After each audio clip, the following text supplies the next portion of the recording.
Hello and welcome to Tribe Topper. In this video session, you are going to learn about diffraction.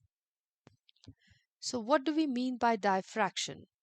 As you can see here, there are some waves they are entering. You can imagine them to be water waves or sound waves or light waves, any wave.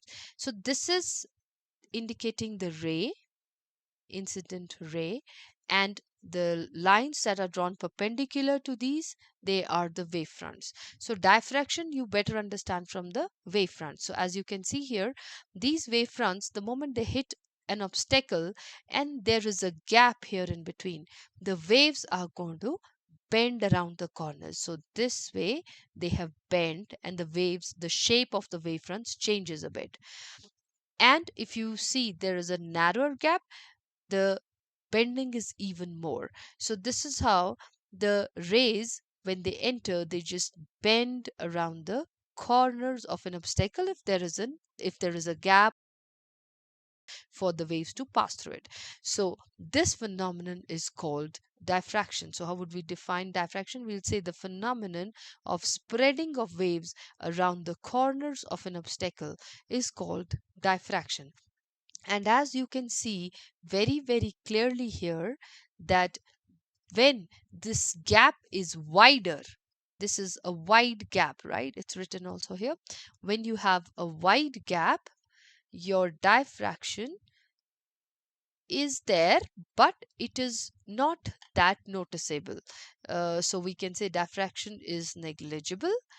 But if you make this gap smaller, there is a narrow gap, the diffraction becomes very prominent. So diffraction is prominent when you have a smaller gap, narrower gap.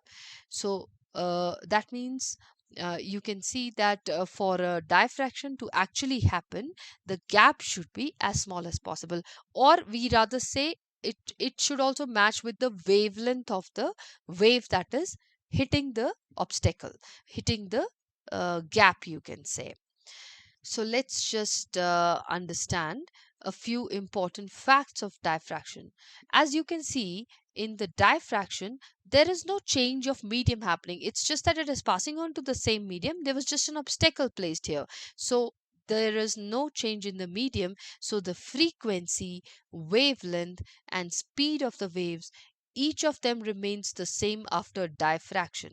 So this is different from refraction, where the speed changes, the wavelength changes. So here the frequency, wavelength, speed, everything remains the same because there is no change of the medium happened. The direction of propagation and just the pattern of the waves change, right? So as you can see, now the direction was earlier straight, now it has spread out in all directions, and the pattern of the wave fronts has changed. The effect of diffraction is most obvious when the aperture width is approximately equal to the wavelength of the waves. So as you can see here, where I said the gap is narrow, or I would say that the wavelength of the waves is matching the size of the aperture. So I'll say the width is A, then these two are almost equal or matching. Your diffraction is very obvious, and the amplitude of the diffracted wave is less than that of the incident wave because the energy is now distributed over a larger area. Well, that is again obvious from the diagram.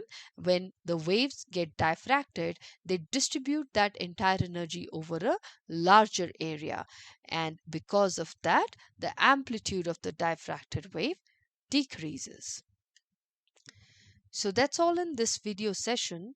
In the next video session, you are going to learn about the double slit interference, which is going to happen due to the diffraction happening at the two slits. Right? All right. Thank you.